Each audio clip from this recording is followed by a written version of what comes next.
or abuses of the resources that some financial companies have. This is a financial speculation that is suffering today Greece and many peripheral countries in Europe that suffered in the last decade, the last 2 decades, a lot of Latin American countries and a lot of Asian countries. And if we have time after, I can explain you in detail all the economic modeling so we understand what happens. But the key that happened in all these cases is speculation. So all these countries suffered a wave of speculation that for some years was good. Everybody was happy to receive all those funds. But one day those funds, and normally it happens in probably 1-2 days or a couple of weeks, when they leave the country, they produce disasters. And when you see the situation in all these countries, you see that when these capitals abandon the country, they left a disaster. They destroy the financial system, they destroy the pension funds, they produce a huge increase in unemployment, and this chaotic situation in many cases lasts for several years. Another example of speculation is what we are suffering now. Look at the chart at the left. This tells you during the entire 20th century what happens with the prices of the houses, the red line. And you see that practically for 90 years, the price of the houses were relatively stable. After 1990-something, they increased by 100 or 200%. There's no explanation except speculation. You have the same in commodities. The oil increased in 2 years from $30 per barrel to 150. This is an increase of 500%. Many people said, well, because now China is using more oil. But this is not true, because China only increased in 1 year by 50% and all the rest of the years by 5 or 10%. There's no way to justify an increase of the price of the oil from 30 to 150. It's 500%. The same you see in sovereign bonds, and you see that amazingly, the countries that are having more problems today are the countries that suffer more inflow and outflow of investments in their sovereign bonds.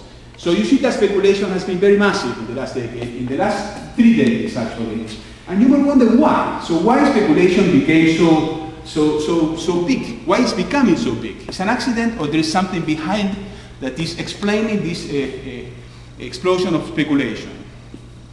The chart at the left comes from McKinsey. It's very insightful and really is worth that you spend 1 minute and get it in detail. The chart tells you 2 things. In the last almost 30 years, the global GDP increased from 10 trillion to $50 trillion. Remember, from 10 to 50, the global GDP. The global funds increased from 10 trillion also to $200 trillion. So it's, you cannot compare because one is low, the other is top, but in numbers it's 4 times bigger. So if with all the funds you can buy the global GDP 4 times per year, gives you a dimension of the size. And a dimension of how fast they grow. They are growing practically 4 times faster than the global GDP. The second chart is also very interesting because it tells you the explosion of currency swaps that grew to $300 trillion, 300. So the global GDP is 50, the swaps are 300. That some of the swaps have an economic justification, but some are gambling. So it tells you how much gambling is getting into the financial system. Another chart that is interesting at the right, at the top, it tells you where is the money coming from. And the money is coming 20% from the West and 80% from emerging countries. Countries like China, India, Middle East, Eastern Europe, Latin America, whatever, where the level of regulation is very, very special, whatever. So it's not so easy to control these 80% of the global funds. And the last consideration is what happened with the interest rates. And you realize since this explosion of funds, interest rates were reduced almost to very low levels, which created another problem that we are suffering now, is that people abuse of borrowing.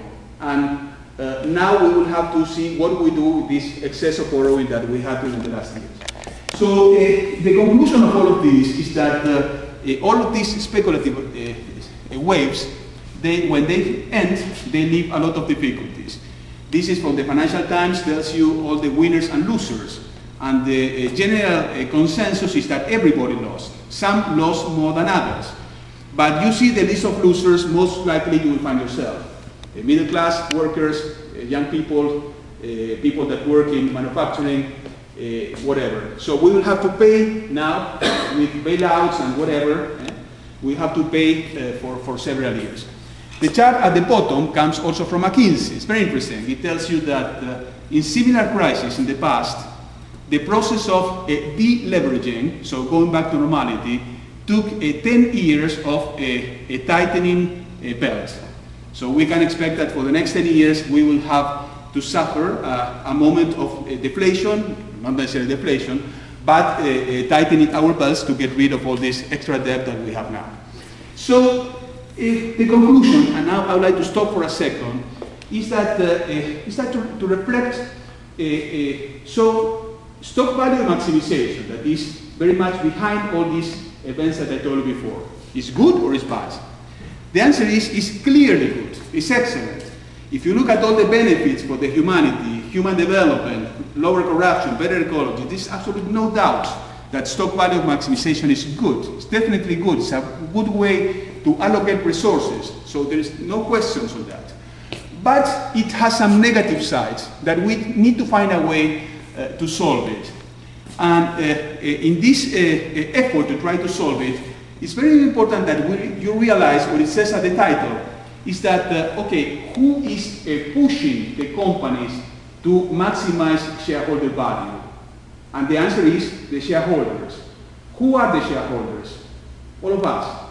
With our 401k, with our investments, when we purchase something from a company, that we lead the company to create or destroy economic value. So it's the population, the public, that is behind all this pressure that companies suffer to maximize shareholder value.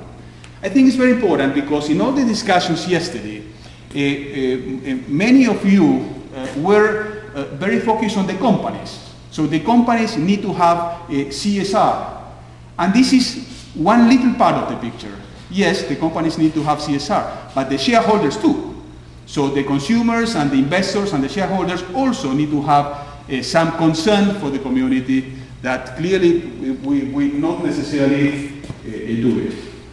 A second reflection, and I also want to stop before we continue into okay, how can we work on it, is in many of the discussions yesterday, a big part of your thinking was, okay, the government has to fix it. So most of our thinking was the government, the government, the government. Is that right? Can the government fix it?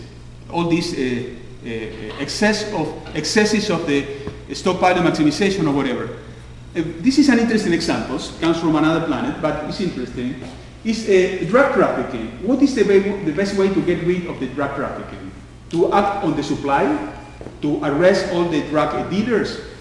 The answer is no, because the more you arrest the drug dealers, the supply goes up. Supply goes down, so the price goes up. So if you have higher prices, new drug dealers will enter into the business. And this is exactly what happened. I have a lot of friends that are from Colombia, they know all this process very well, and they tell me, this is exactly what happened. In the last 20 years, 25 years, the DEA has been attacking the drug dealers, and they don't realize that the more they attack, the more expensive is the drug, and the more drug dealers enter into the business. So this is not the solution. What happens if you work on the demand? I mean, on the people that consume drugs. Okay, if the demand goes down, the prices go